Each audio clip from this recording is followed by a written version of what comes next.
सद्गुरुदेव शिवमुनि महाराज की जय। मनुष्य भगवान की जय। अखिल भूमंडल सर्वशिरोमणि मुनि समाज की जय।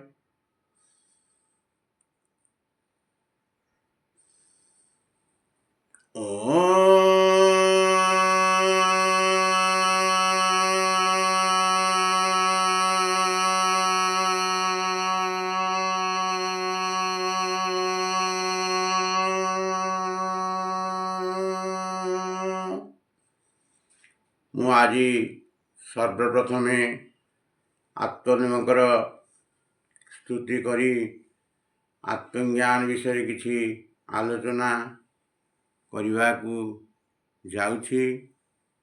तत्संगे संगे समस्त मुनि मुनिमती और जिज्ञासु जनता जनार्दन को मोर सत्प्रेम जाइछि।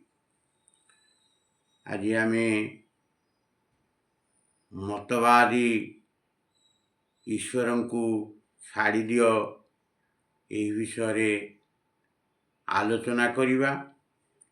मतवादी ईश्वर को आम कहीं छाड़िबा एवं छाड़िले आमर कौन लाभ हेब सही विषय आम आलोचना करिबा। निज भीतरर निज आपणार निज निजर निज जीवर निजर आत्मार बा निज स्वरूपर ध्यान मुक्तिर कारण। आउ समस्तंकर ध्यान जे निजर निजे बा निजर आपणार नुहे मतवाद ईश्वर ओ देवी देवता होई थांतु ना कहीं ताहा बंधनर कारण हेबो। निज आपणा बा निजर निज को छाड़ी अन्य सबू देवी देवता भूत प्रेत बा साकार बा निराकार कौन सी प्रकार मतवादी ईश्वर होई थांतु ना कहीं समस्ते होउछंती आमर पर। जे पर से ही पर निजर नुहे। तेणु देवी देवता और मतवाद ईश्वर भी पर। तेणु एमानकर ध्यान पूजा और कीर्तन सबू हेउछि बंधनर कारण एवं यह मुक्ति ठारू प्रकृत आत्मज्ञान बा ब्रह्मज्ञान ठारू बहुत दूर को नहीं जिबा विषय। जदि निज विषय को आसुछ केवल विषय गुड़ी की छाड़ी भीतर को आस नहीं। विषय को छाड़िबा संगे संगे ये जो ईश्वर भूत प्रेत ओ देवी देवता को बाहर छाड़ी दे आसिया को हेबो बा छाड़ी दे आसंतु।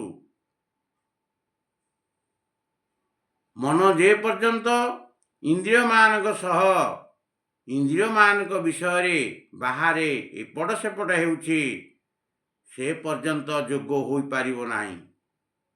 जेतेबेले आम मन ज्ञानेन्द्रिय और कर्मेन्द्रिय मानक चेष्टा और तांकर विषय एवं कार्य को छाड़ी भीतर आड़ को आसे तेबे से जोग मार्गर पथिक हो जाए। किंतु ए सब को छाड़ी करी जदि ईश्वर भूतप्रेत और देवी देवता को बोही थाए से जोग मार्गर पथिक हेउछि महामूर्ख। इमाने जोगी नुहंती।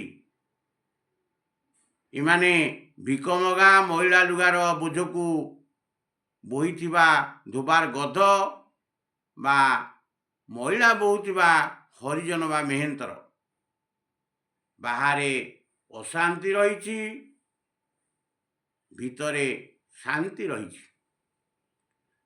ସବୁ ଦୁଇ ଦୁଇ ଅଟନ୍ତି। ସଂସାର ହେଉଛି ଦ୍ୱନ୍ଦ୍ୱମୟ। ସଂସାର ଦ୍ୱନ୍ଦ୍ୱରେ, କିନ୍ତୁ ଆତ୍ମା ଦ୍ୱୈତର ପରେ ଅଦ୍ୱୈତରେ। ନିଜ ସହିତ ଅନ୍ୟକୁ ମାନୁଥିବା ବ୍ୟକ୍ତି ଆତ୍ମପୂଜା ଛାଡ଼ି ଅନ୍ୟକୁ ପୂଜୁଥିବା ଲୋକ ଦ୍ୱୈତବାଦୀ। ସମଗ୍ର ସଂସାର ଓ ସଂସାରର ବିଷୟ ଭୋଗ ଯେ ନିଜର ଆତ୍ମା ବା ଆପଣାର ନିଜର ନୁହେଁ, ସେ ସବୁ ପର।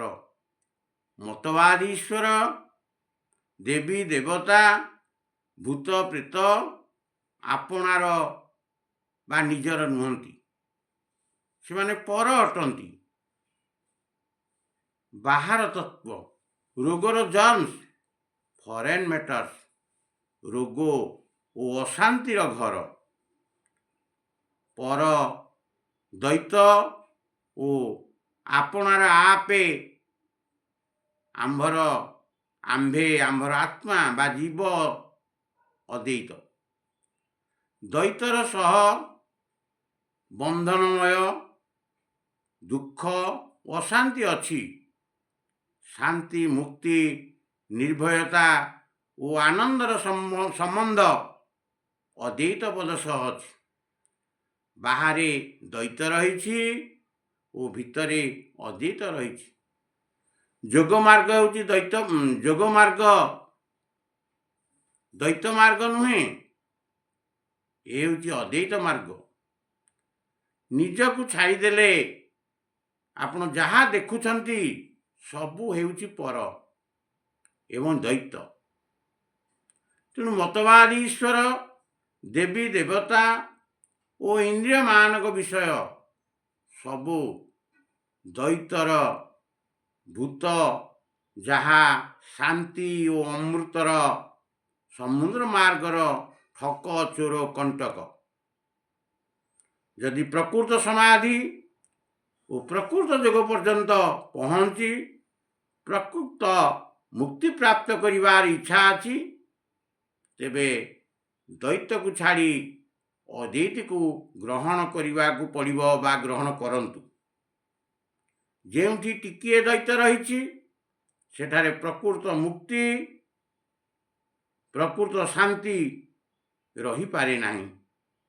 ଯେଉଁଠି ଅଦ୍ୱୈତ ଅଛି, ଆପଣାର ନିଜ ଅଛି, ଯଦି କେହି ପର ନୁହନ୍ତି, ସେଠାରେ କି ଶୋକ, କି ମୋହ, କି ଭୟ ନଥାଏ।